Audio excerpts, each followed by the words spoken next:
Again, gentlemen, I'm Stubbs. I'm the product support specialist for Wade Incorporated.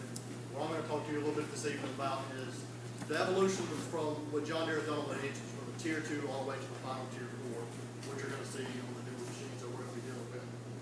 On the Tier 2, we went to the high pressure common rail system.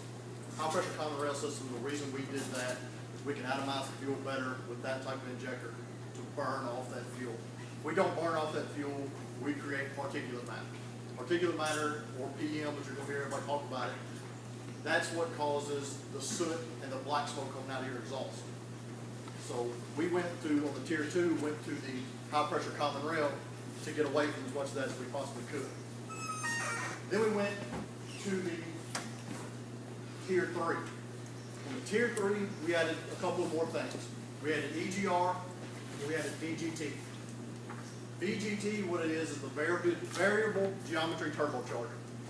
With that, we can actually control the flow of air coming through the turbocharger. Then we added EGR, which is exhaust gas recirculation, to cool that air. What that does is it brings down the NOx and it brings down the PM. That's what we did in our Tier 3.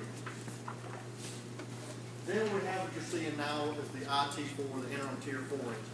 The interim Tier 4 engines is what everybody talks about when we added the actual DOC and DPF filters to the machines. We do what we call regens now.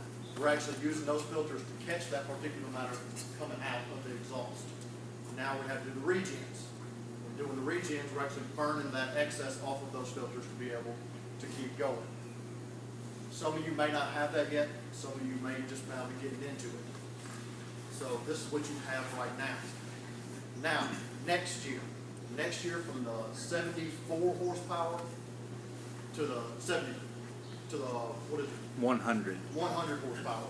We're going to see the final Tier 4 come out. The final Tier 4, we've taken everything we already had, just added a little bit to it. This is what everybody talks about with the depth fluid. We have added putting depth in our systems, which is the exhaust fluid. What we're going to do is different from everybody else is we're going to use EGR and depth. When you do that, if you use just EGR, you lose power. When you use only depth, we use more fuel. But what John Deere has done is married these two together to cancel both of that out. Now we have the power and we have the fuel economy. So that's why we've gone this way. This right here showing we added the SCR and the AOC to it. We added the actual depth tank. We're actually going to be burning that urea in our systems. Any questions about any of that?